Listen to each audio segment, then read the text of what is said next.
Ladies and gentlemen, please rise. And now to honor America, please join in the singing of our national anthem. Representing the three-time Stanley Cup champion New Jersey Devils, Arlette.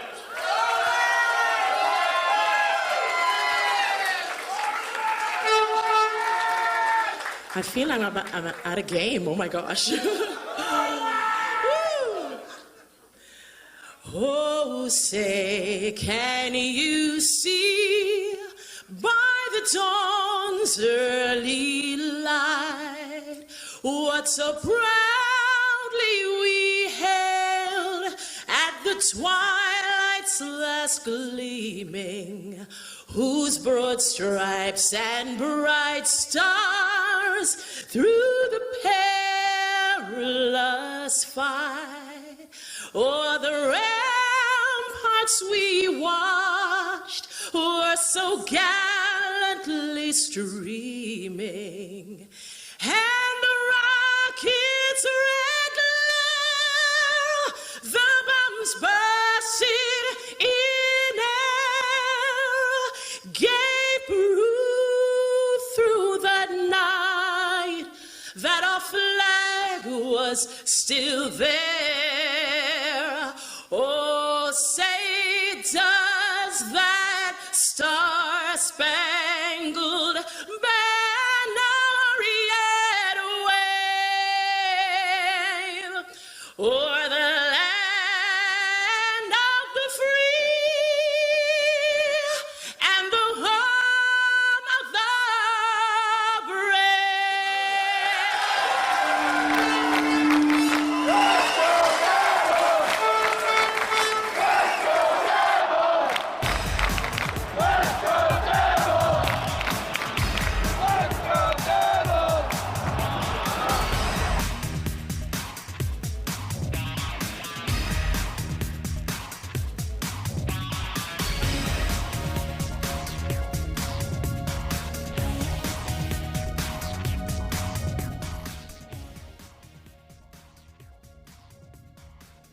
You are listening to the Let's Go Devils podcast on the Primetime Radio Network. Ooh, that's fancy.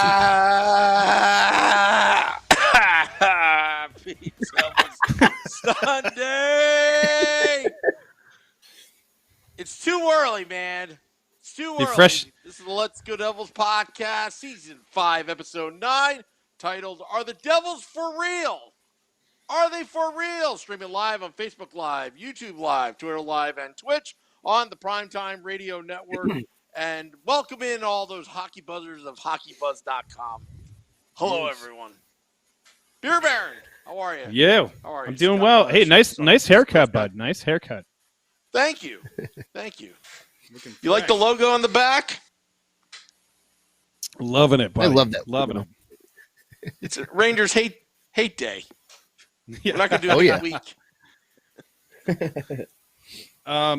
Yeah, bud. So I think we should just jump right into the if they're real or not question. I'll tell you who's real. Dawson Mercer.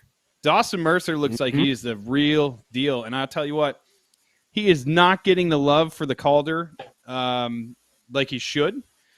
But if he keeps his pace up, there's no way that anybody else can deny what he's doing in the NHL. And that line in general with Andre Johnson, former receiver of the Houston Texans, and Jesper Bratt, as they call him on, or Jesper Bratt on ESPN. The fact that one of you said they called him Jesper Bort or Brat or something like that, but it was like that line is electric, and they're playing well.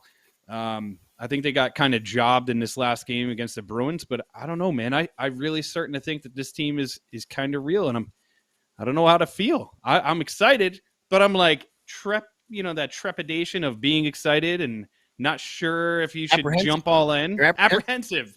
There you go. Yeah. No, I'm the same way. They looked fantastic against the Islanders. They looked fantastic the game before, and then yesterday they looked sort of okay, against the Bruins. I'm apprehensive as well. I want to say, yeah, they're for real. They are young, so they're going to have some points where they're going to be a little bit shaky.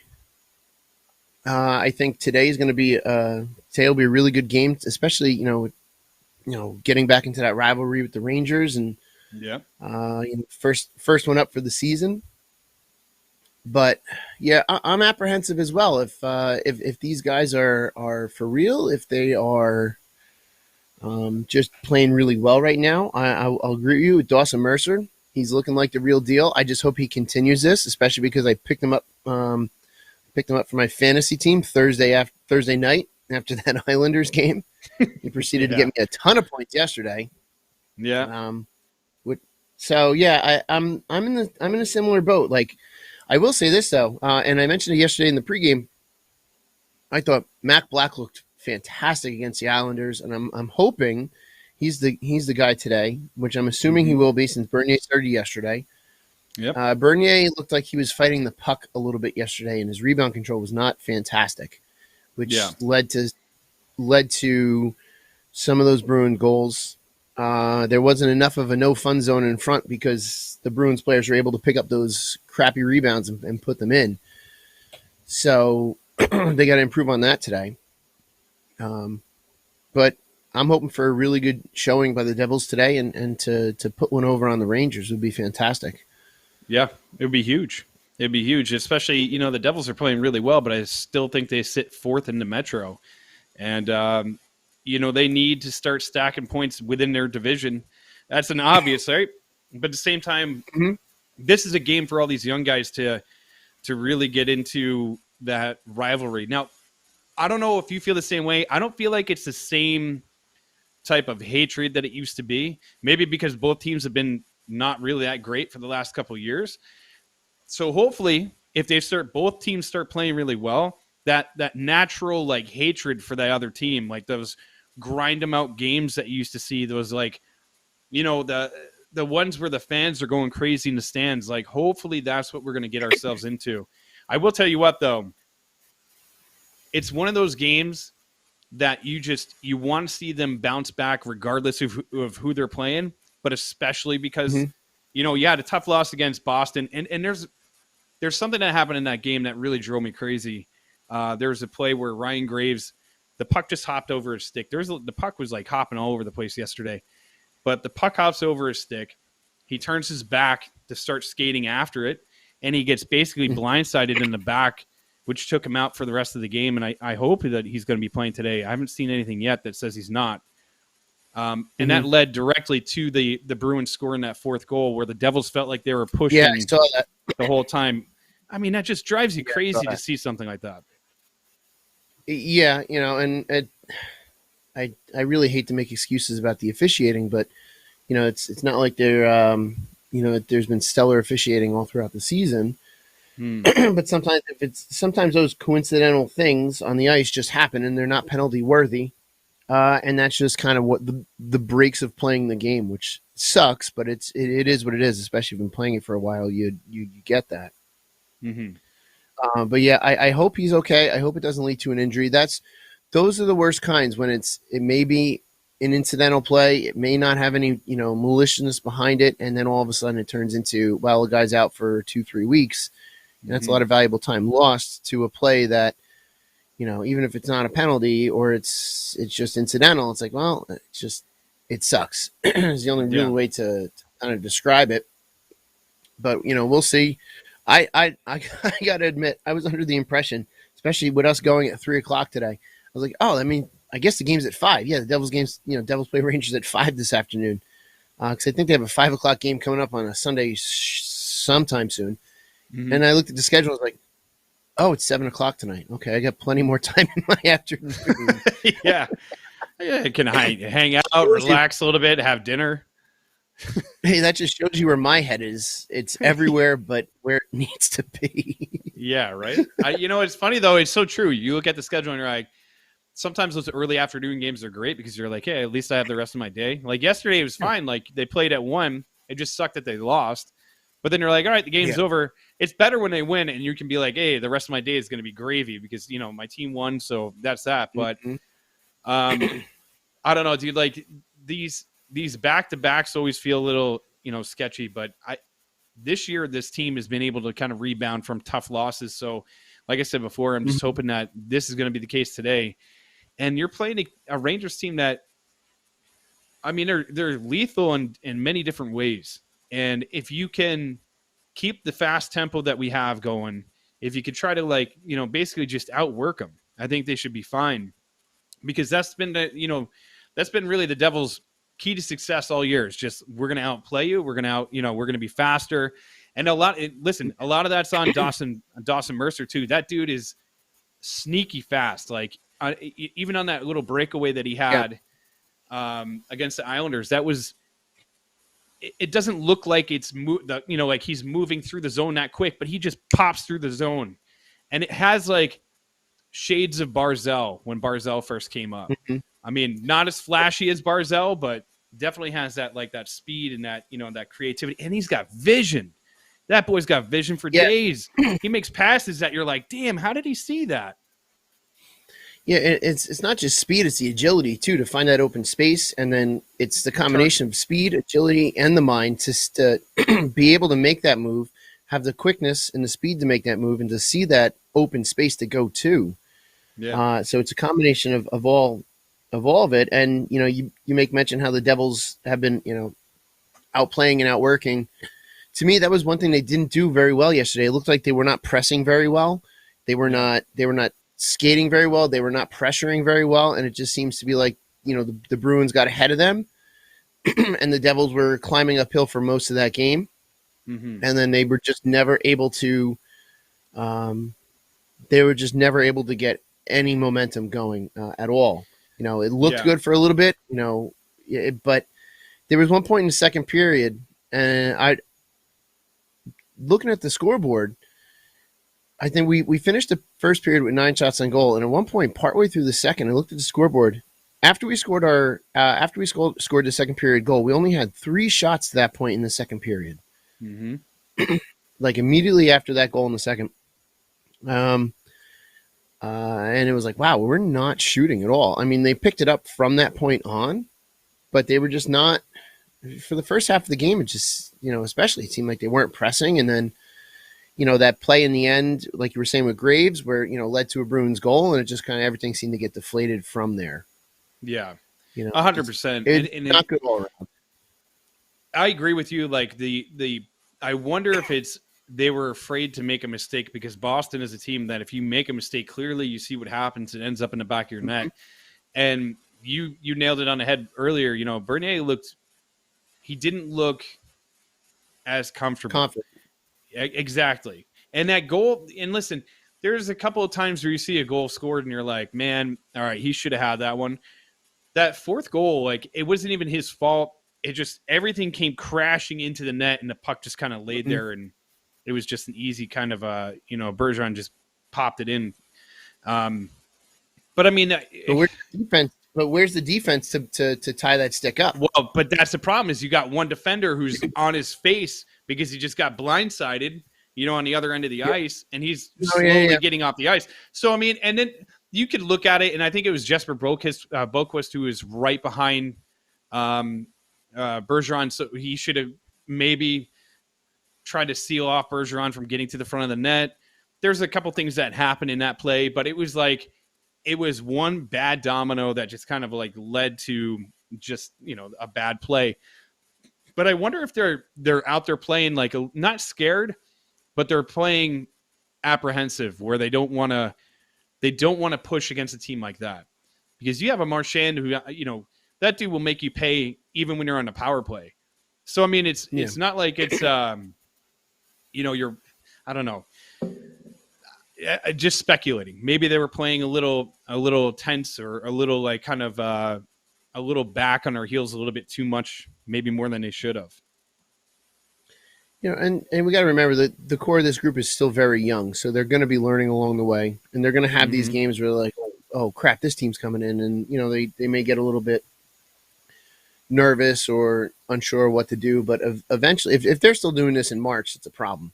Let them do that now in November, when we have time to make up ground. We can't get too far behind in November, but by by all means, November is not a time to panic either, because we've played pretty well to this point, and they just have to keep building. And as long as the coaching staff is seeing these things that we're seeing, then they can make those changes that need to be made. We can't. We can only talk about it. We can't make those changes from here behind our microphones. The coach's got to do that on the ice. Which again, the benefit of this year is they have practice to do that, whereas last year they did not. I mean, there's no practice in between yesterday and today, but you know darn well that they're going to be going over that tape against Boston, and they're going to be making those changes, on the ice the next practice. I got to imagine sometime next week. So that's a positive. Those are making these changes and making these improvements, and then we play better the next time we see Boston. So be it. Yeah, and there's another thing too that, with the game yesterday being the way it is, I think last year and the year before, that kind of game would have sent them in a spiral. But I feel like this year, maybe it's just an observation, but on the ice when they score, there's a different celebration. There's a different feeling. They feel more excited. They feel more. I don't want to say supportive because they're always supportive, but they just the energy of the team feels more of a team, more cohesive, right? And now I know I understand too. Like, listen, people are jumping up and down. Like Nico should be putting up 30 goals or doing this and doing that because he's first overall pick. Blah blah blah. Sharangovich hasn't put up anything this year, and he's got to show up. Yeah, of course. But the luxury is when you have lines that are playing really well, like you have. The Mercer line playing really well. It gives you the other guys a chance to kind of like get their footing. If you remember, Sharangovich had a slow start to his season last year. Hopefully he'll start finding the back of the net. You got some people contributing all over. Kuokkanen's contributing, and the other thing that drives me crazy is you see people that they freak out about like Mikey McLeod hasn't scored a goal. He's 4th or 5th in the NHL. In face-off percentage at over 60%. That's huge. And he's also he put Zdeno Chara on his backside the other game. He's playing a hard-nosed game, and he's doing what a fourth liner has to do and going in and getting those important face-offs. But Nico, I feel like he's going to come around. And don't forget, we're also missing probably the best offensive player on our team right now. Not probably. We are missing the best offensive player on our team. So that helps too, or hurts. Yeah. Well, I mean, I was talking. By the way, I want to give a shout out to Chris yesterday, who I met at the game. He came all the way from Western Mass just to watch the Devils lose, unfortunately. So, Chris, hopefully you're listening. Hopefully you got home safe yesterday. But him and I were having a very similar conversation to all of this about the team itself, and one of the things we were talking about. Whereas this year, you're right. There's a different team mentality to them this year, but even though we're not seeing some of the scoring like we saw from some players last year, we seem to be more of a team this year to where I don't want to say we don't need that scoring from some, but the scoring can be a little bit more spread out, and the pressure is alleviated from players to be that one guy. Like it's not just going to be Nico and then Jack when he comes back. It seems to be we're more of a team, and that pressure is off just to be a couple players, and we're starting to we're forming into I lost a word here. We're kind of forming into like a full team to where they can rely on each other. Unit. There you go. Cohesive unit. There we go. Yeah, they're turning into that cohesive unit so that the pressure is alleviated from 3 or 4 specific players and is now spread out amongst the team to where it could be anyone's night. And Sharangovich, I would love to see equal, production from him this year. But we had zero expectation for him last year. You got to remember, we were like, Sharon who? And then all of a sudden, it's like Sharangovich. Like all of a sudden, he's scoring. So we have to make sure that we have to potentially temper our. Well, that's what he is now. We have to to temper our expectations for him, because that just may have been. I'm hoping it wasn't just a one-off season for him, but we had no expectations for him for last year, and hopefully he can start popping the goals in the net like he did last year. But again, the pressures shouldn't be there because there's more of a team unit here than there was last year. Yeah, I honestly think that his slow start, he'll be fine, and especially when he gets Hughes back. Because you think about it, he also had Jack Hughes on his line last year with Kuokkanen. That you have like a dynamic offensive player as your center, you're going to put up numbers. I don't care who you are.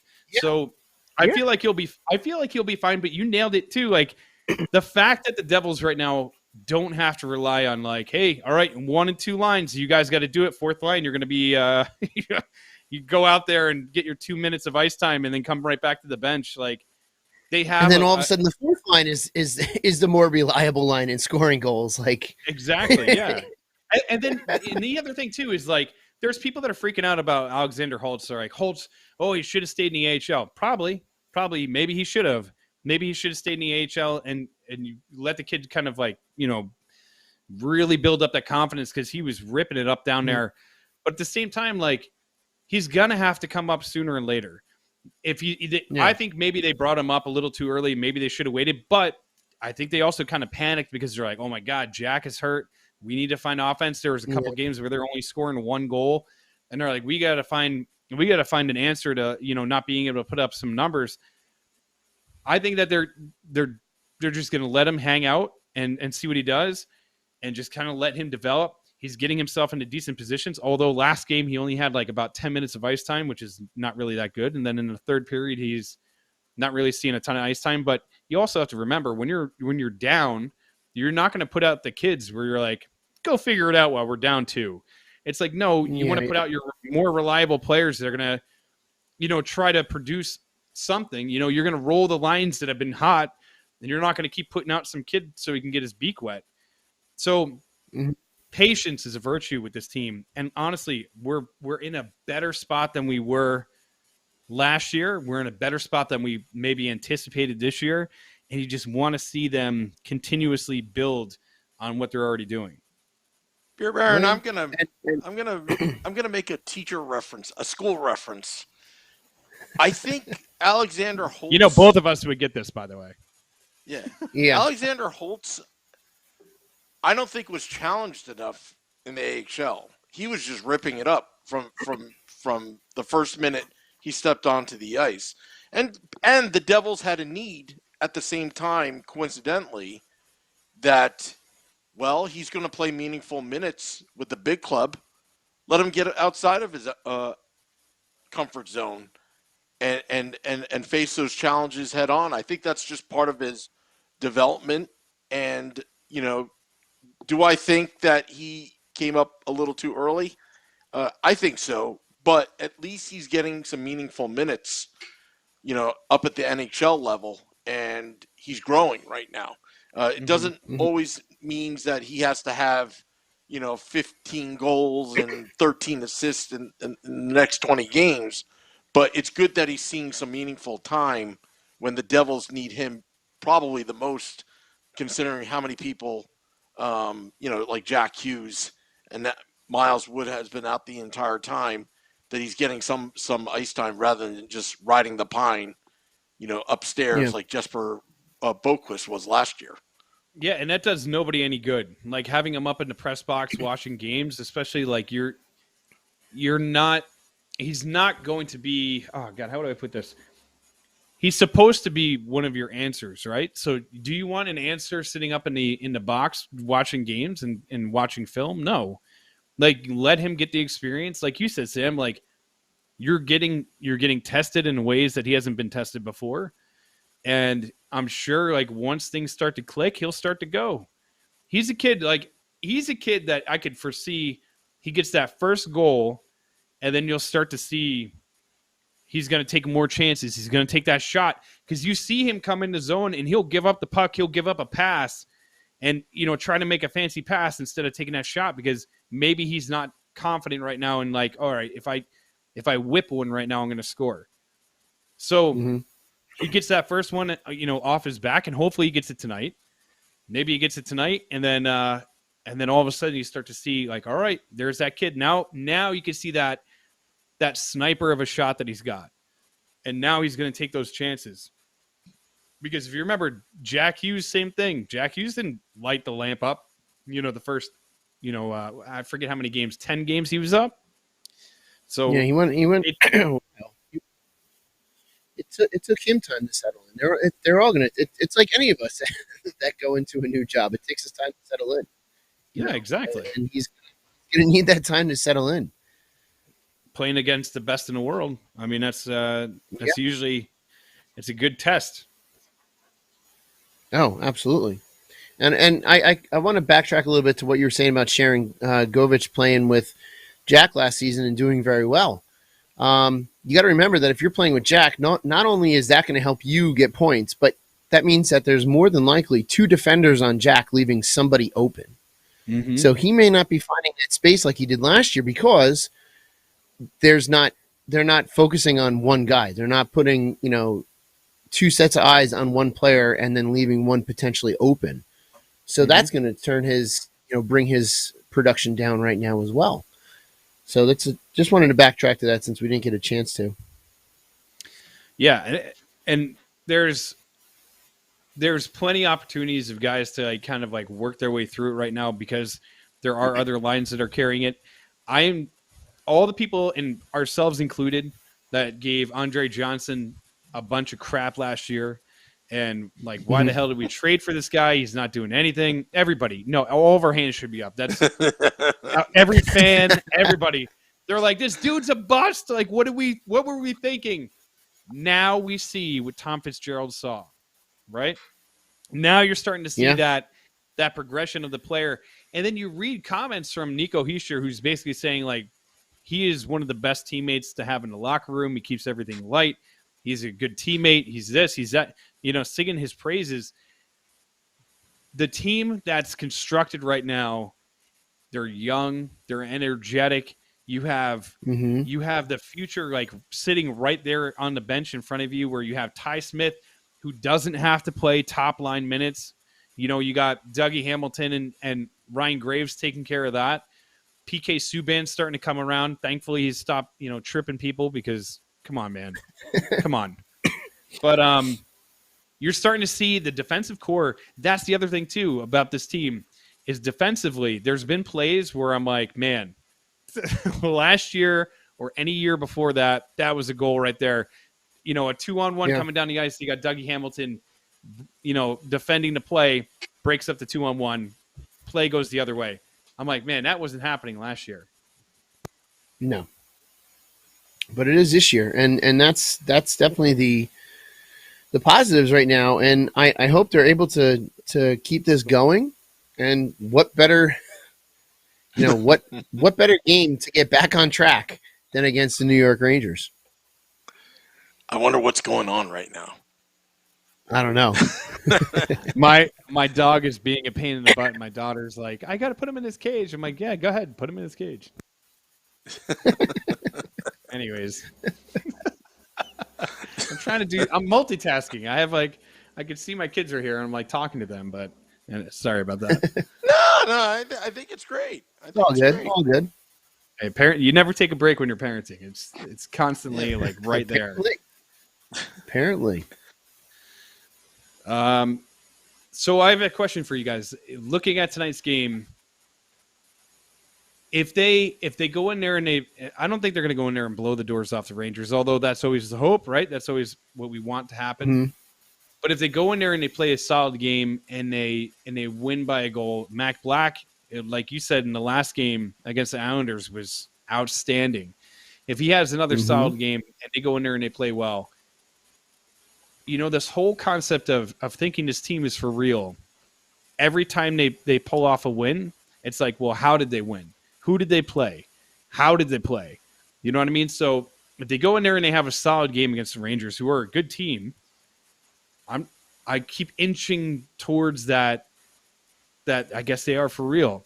Where is the measuring stick? Where is it? What point in the season do we have to get to where we're all all right, this is it. We're fully on board that this team is actually going to be making a push towards the end of the year. A push for the playoffs, by the way, not for the cup, just for the playoffs. I'm going to say, and this is unfortunately a while off, I'm going to say the trade deadline is when we'll officially know yes or no And I think we'll see again, like I mentioned earlier. They're a young team, so they're probably going to hit little patches here and there. But if we go into the trade deadline as a buyer and not a seller, then I can say we can officially be like, yeah, this team is finally going where it needs to go. I know that's probably going to sound like a very conservative, or maybe a little bit of a fearful view of it, but I think that we've seen so many ups and downs over the last couple seasons that as much as we want to say, yeah, this is finally the time, and we always seem to get burnt in the end. I'm gonna go real conservative and say that I'll be able to comfortably say yes, it's for real, or no, it's not, when we hit that trade deadline and we're not selling off pieces of our team in order to prepare for the draft. Like not looking at who's the top 5 players in the draft again, like stuff like that. Yeah. And I think that'll really be the benchmark point of the season. Will be that deadline, to where if we're purchasing to make a push, or if we're selling because we're looking at next season already. And it's so weird because like the way that the team is kind of going about their business right now, you want to hope that they're buyers during the deadline. But even if they are getting, even if they're getting to the deadline, if the defensive core stays the way they are, and if they're playing the way they are, and if we get Jack back and Jack is playing great, and that, offensively, that, that side of it is going well, what the hell would you even do during a deadline? Do you know what I mean? Like there's pieces right now that everything is starting to fit. So like you have your PK is starting to come around. The power play is starting to come around. They're starting to score a couple goals. So let's say that everything starts trending upward, right? That maybe not wins and losses, but just like play on the ice is trending upwards. You get to the trade deadline, and obviously everybody's going to be like, oh yeah, you're going to want to go out and get this guy or that guy, because there's people that are available during the trade deadline that are like, holy crap, I can't believe that guy's available. Do you mortgage the future of what this team is building right now to try to make that cup run? Or do you just say like, hey, all right, just keep it going, maybe add one piece or nothing, stay sit? I mean, who knows, because it's so far away, but as it sits right now. I think the Devils, excuse me, as an organization, as a whole, learned their lesson with Taylor Hall's MVP season and overvaluating themselves afterwards. And we saw what happened after that season when the Devils somehow made the playoffs with the 8th spot. And, Kincaid got hot at the right time. Kincaid was the starting goaltender, right? And Taylor Hall was just ripping it up. All was good in the world. Brian Boyle, the comeback story of the year, all that, and then kind of fell flat. Then, luck of the draw, you get Jack Hughes in the draft, first overall, opening night, 4-0. We talked about this, thinking, oh, we want the cup, and then we hit that wall. Then COVID hit, then this, then that. I think right now we have the right GM at the right time. He is going to be patient. Whether the Devils are buyers or sellers, I think what Fitzgerald is looking for right now is not mortgaging the future and looking for the right deal at the right time, and he's not going to force it because he has no reason to. He's got a long-term contract. And I think the Devils will be buyers at the deadline because I think Mac Black has every incentive to play extremely well so he can play in the Olympics. We talked about this on Game Day Live yesterday. Yeah. And and a lot of these players Jack Hughes right now. So I mean, but I think after Christmas we'll know if this team's for real or not. Around when Jack Hughes gets back and plays a couple games, I think we'll see. And what a time to get him back too. That's almost like getting Yeah. a great acquisition, right at the perfect time, because Mid-season, yeah. it could be an interjection to this team that maybe they're starting to kind of level themselves out, and then you get Jack back, and it's like boom, you get like a kick in the pants, and he goes out there and he starts doing his thing, and people forget like he played basically, I think 6 periods, a game and a half before he got injured, which okay, I have to say, when they go to Seattle, all right, bring up the gooniest goon that we have, and I don't care. I don't care what happens. What the hell is the name of the dude that put Jack on his shoulder? But not forgot. Lazard. Was it Lazard or something like that? Whoever the hell it was, some schmuck. Bring up the gooniest dude that we have. Be like, you're getting 1 minute of ice time, and you're getting like 30 minutes of penalties. Go in the corner, just challenge this dude to a fight as soon as you see him, and just demolish him. Sign Cam April Janssen to 6th. a one day I was going to say the contract. same thing. I was going to say the same thing. Sign Cam for a 1-day contract with one purpose. That was, and you know what? Better yet, sign Cam and PL3 to both of them to 1-day contract and send them out together. Oh my God. That was such a dirty play, and I can't stop thinking about that play. Like, imagine what would be going on with Jack right now. Imagine what this team would be doing if Jack were here, because it adds such an element to the team. Like you said before, I don't know if it was Short Sky or Sam that said it before, but one of you guys pointed out it was Short Sky. Like when Sharon Govich is out there with Jack Hughes is getting way more attention and leaving a little bit more room open for these guys to kind of, do their thing. Golly, I mean, it just kills me that happened so early in the season, but somebody's got to rectify that. Somebody has to rectify it. Beer Baron, think about this. Sometimes when a superstar comes back, it kind of alters the team chemistry. It happens in all sports. But I don't think anything is going to be altered here when Jack Hughes comes back. I'll tell you the reason why. The Nico Hischier line is solidified.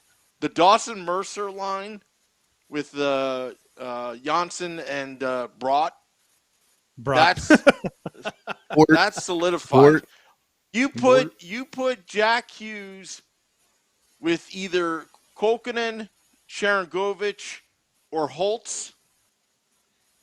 That line, you could roll 3 lines that way and then add in the 4th line with Mikey McLeod anchoring that 4th line. You can roll 4 lines without disturbing the chemistry. What's going on right now with the Devils? The Dawson Mercer line and Nico Hischier line is taking the lead right now. With the help of McLeod's line. I think Sharon Govich, he needs to. I mean, you heard what Lindy Ruff said. Why he was in the game. It's because Tyce Thompson's hurt. Yeah. Like, if that's a message being sent again, I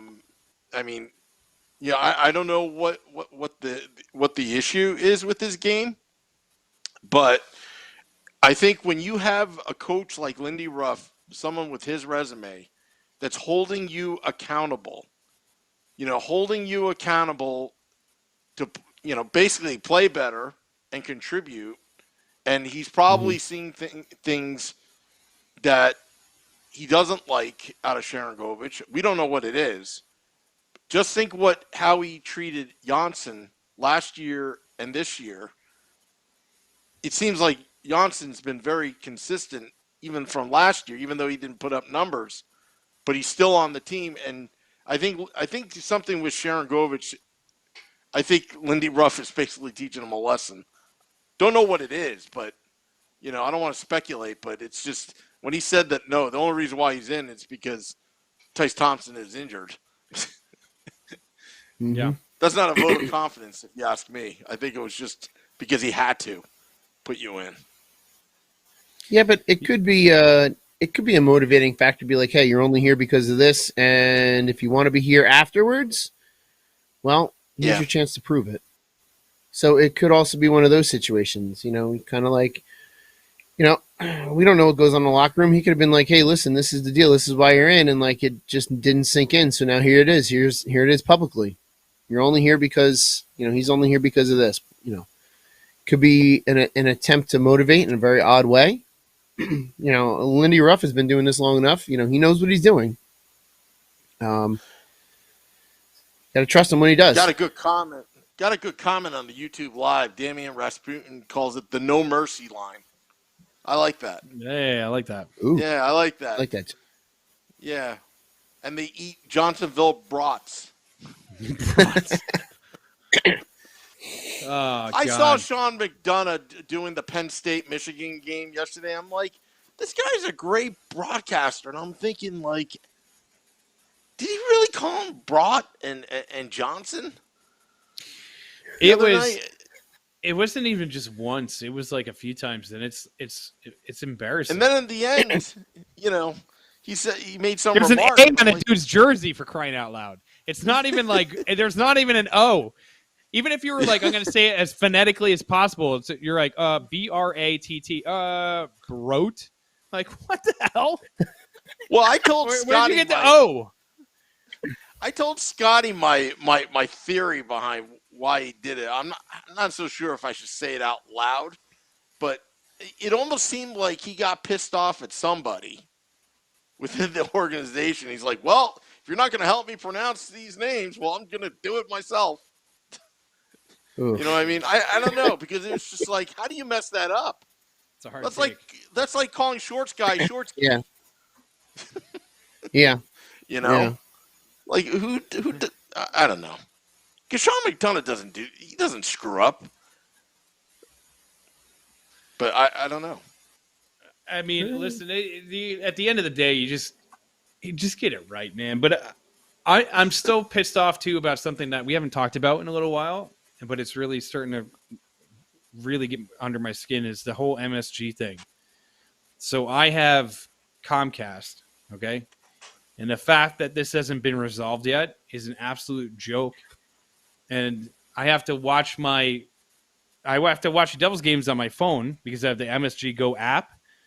And then luckily I'm able to source it from other areas. But it pisses me off, the fact that, like, how are we, a quarter of the way into the season already, and you have both, the Knicks and the Rangers are doing well.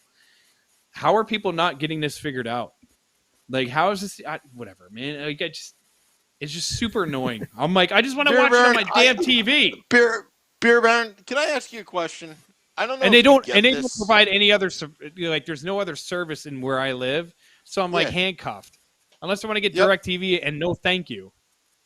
Yeah, are you getting emails, press releases from Madison Square Garden Network every day? I get them every day practically about what's going on, and all it is like trash talking and trash talking and trash talking. Like, you're still paying for it, Yeah, well, this guy named good. Dan Schlossberg or something like that. I get it every day. I don't know why I'm getting it, but I'm getting it every day from MSG, like the latest of the the financial crimes of the Comcast company.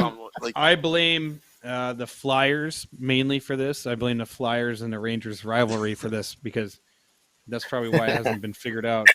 Could be. I can't believe it either. But at the same time, it's like, and the Devils, they put out.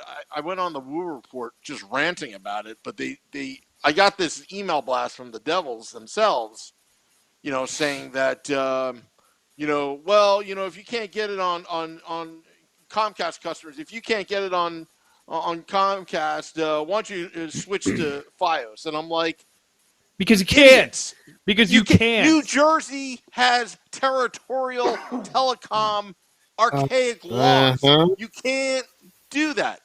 All we have, like in my area, just like Beer Baron's area, all you have is Comcast or CenturyLink, which is archaic to begin with. They still use copper phone lines to deliver internet, and that's it. You can't just switch. The only way to switch is to move to another town. Yep. And that's what a lot of people don't realize. Yeah, and like, how do the Devils not realize it when they're sending out these email blasts? It's not like you could just switch. How do you switch? You can't switch. It's a monopoly. Would be You know, I mean, that goes to a whole nother podcast, about that. If basically, if the Devils really, really want to get something done, they should threaten both companies. I don't know what they would do, but it's I can't Well, believe two cable giants can't get it done.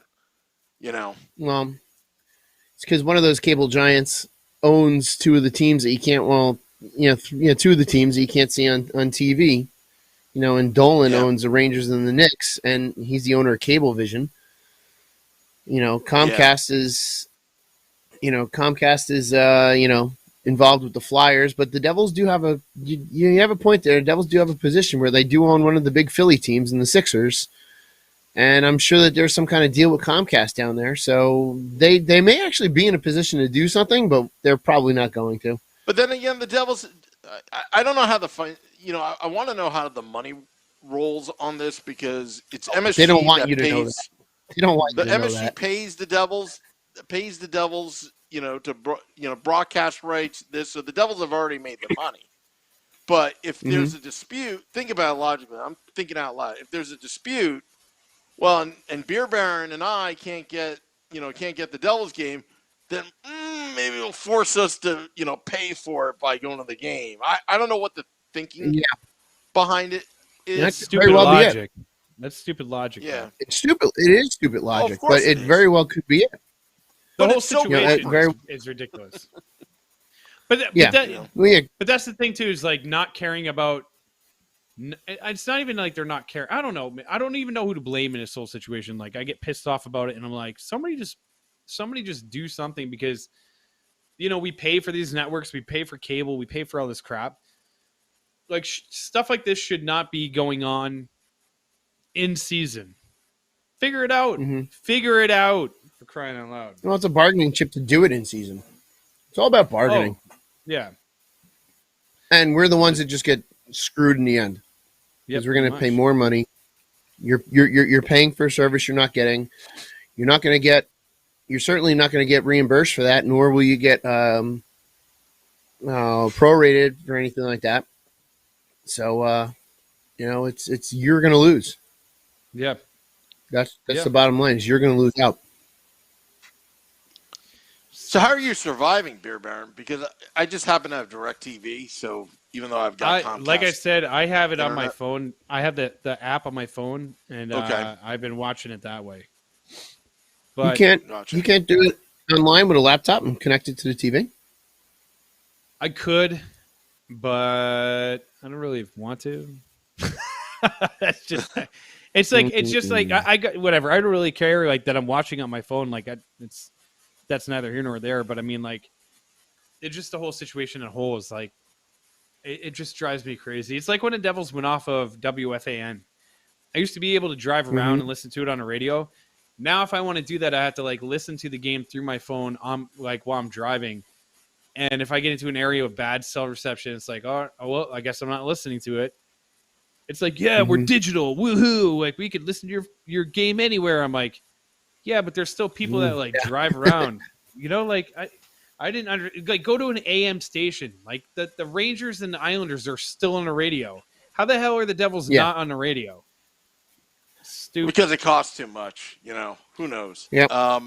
So let me read this one. This one I got on November 10th from it's Dan Schoenberg. This is the kind of stuff I'm reading. I don't know if anybody else gets it. It says MSG networks to Comcast. Your math doesn't add up.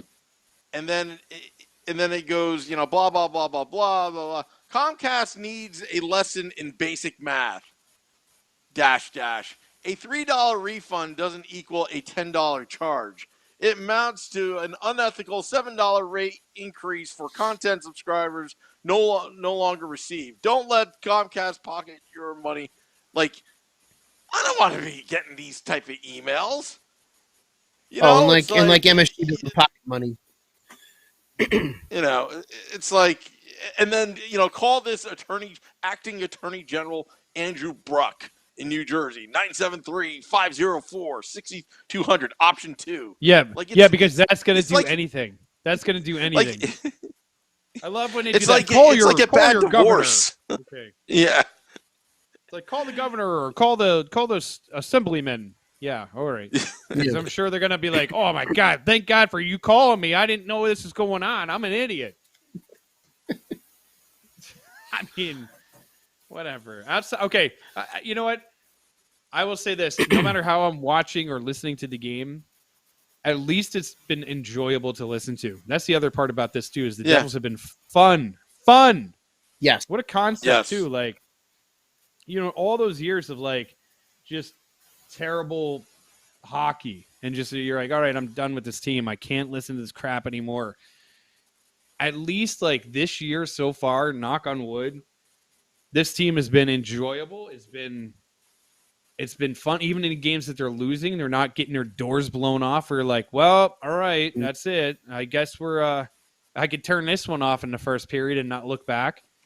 Like they're still Right? and that how many times did that happen last year where you're like, oh, what are we down 3-0 and I just sat down. All right, cool. I'm gonna turn the game off.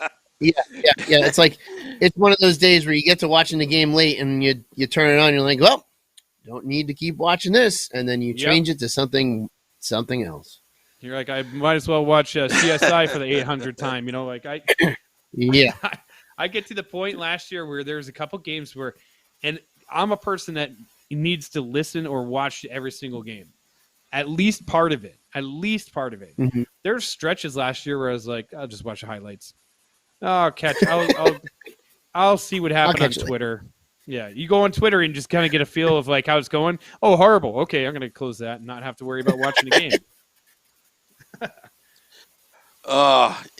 You know what? You know what, Beer Baron? Last season, Scotty and I doing the post games, it got so bad to the point where the only thing I can think of was sell the team. Sell the team. Yeah. Sell the team to you, Every Sam. single Sell the podcast. team to you. Sell the team. Buy Doge. Sell the team. That's all it was. And then when Doge went up, I actually got a couple messages from people when I said that buy Doge thing that they actually did go buy Doge, and then one person's actually made a killing apparently, just because of that one podcast. Yeah, there buy you go. Doge, so we can buy the team from Joshua Harris, that kind of thing. And by the way, it also feels good that we don't have to like bitch and complain about the team every week. Where it like became a thing where I would set up for the podcast and I'd sit down in the chair and just be like, oh, all right, we suck and here's why. And it's just like, I'm glad we don't It's have like to do just that. like searching. It's like Yeah. searching for some grain of positivity. Yeah. Oh my God. And you just like sit down and you're like, you get done with the podcast and be like, well, it's like complaining about an ex-girlfriend or boyfriend. You're like, I can complain about as much as I want. It doesn't change the fact that whole situation sucked. So, you know what I mean? Like, you get through it and you're like, oh, at least I can vent for an hour, but then you just leave like pissed off even more. And you're like, oh, Yeah, my you're God. even more pissed off. You're like, this is ridiculous. So far, once again, knock on wood, this team has been like, it's been enjoyable to watch. The pieces that they've added, you finally get that sense that where they were like, all right, we're going to start winning now. You're like, before you're kind of like, oh yeah, when? Like, when are we going to start this winning culture? When are we going to start this like whole new winning attitude? Now it's starting to feel like, all right, okay. All right. Now I kind of believe you. Like, We're almost there. Yeah. don't lead us down the wrong path. Like, keep it going. I would agree. Oh, last year. How about 9.5 months during a pandemic?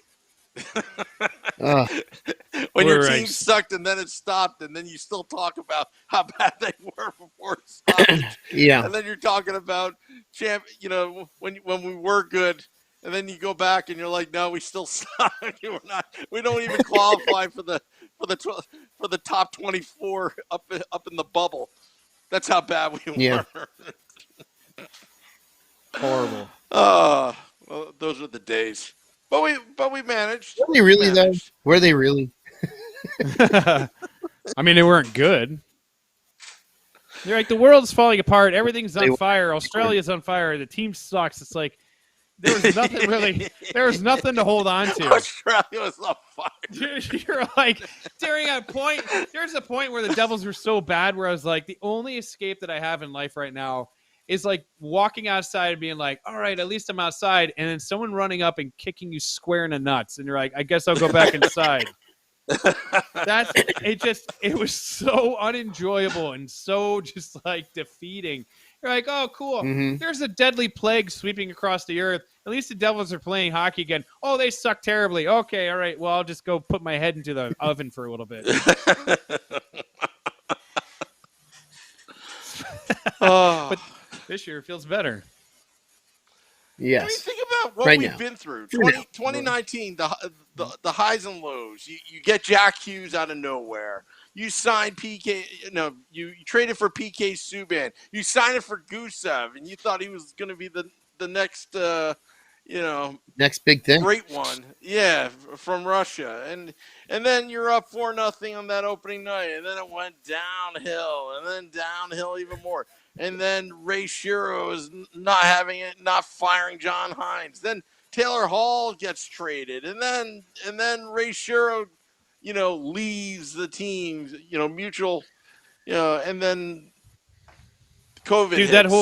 that whole situation was like, I was like, hey, I bought a brand new car. Like when Ray Shero got there and there was like all this hope, and then the 1-for-1 trade, you're like, I bought a brand new car. And you start driving and you hit a deer and you're like, whatever, I'll get that fixed.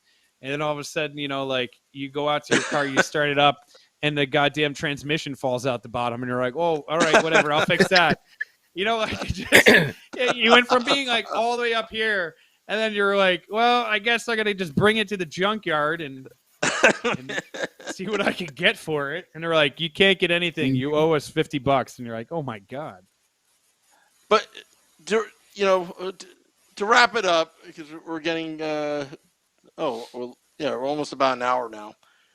To wrap it up, but see, this is where Dawson Mercer makes everything go away. Because that whole thing with Taylor Hall, the trade, ripping off the Oilers, and then flipping him for the assets we got back, which involves Kevin Ball.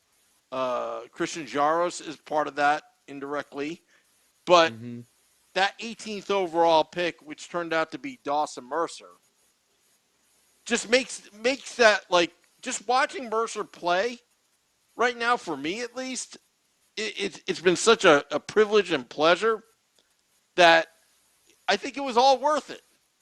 The hell we were through. It was worth it.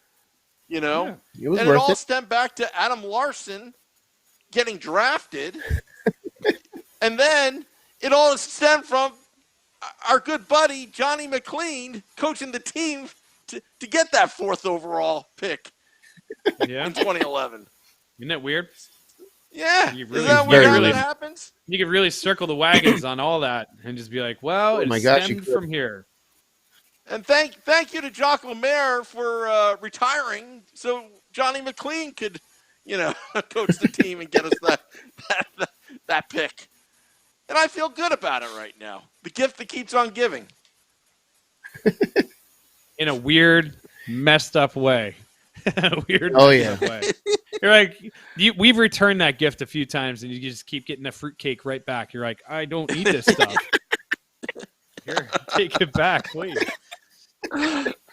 You can't re-gift it. It's a brick. Just build a house. Oh. Yeah.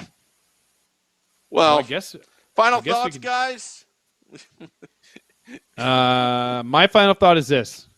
Beat those scumbags from across the river, would you? I want to see a good game, a solid game. I want to see a nice 4-2 victory for the Devils tonight. Short guy. Okay. My final thoughts, 2 words. Rangers suck. There you go. For all you fantasy hockey folks, put in PK Subban, because I'm assuming that he's going to get at least a tripping penalty tonight. Or five for fighting. He might get 5 for fighting. 5 for fighting or whatever. But to the question, are the New Jersey Devils for real? I think we'll find out tonight what they're made out of, because it is the New York Rangers. Shesterkin has just been lights out, phenomenal, holding that team together. That's the reason why they're doing well, in my opinion, right now. I think he got banged up last night. I don't know if he's playing tonight. But what I do know is the Devils, even if they're down 3-0, I'm still watching them because I feel like they have the ability to make a comeback or make it interesting. And that's the big difference from last season and the season before. And with Mac Black, just, you know, he's still not 100%. But No. Mac Black and net, and you know what? We'll find out what's going on with Ryan Graves very soon. But I think the Devils have enough to beat the Rangers tonight. But I also think that the Devils are in a good mindset right now. And Lindy Ruff is pushing all the right buttons. And I love the fact that he's holding players accountable, and their special teams have improved quite a bit in the last 4 or 5 games. And I hope they keep that up, because that's why they were winning. You know, that's how they got wins against the Panthers and the Islanders.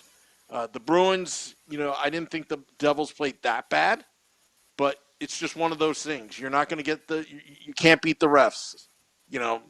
You know, and sometimes the puck, you know, goes the other way. And sometimes you hit those veteran teams that always get the calls for whatever reason. You know, like the Capitals and Bruins.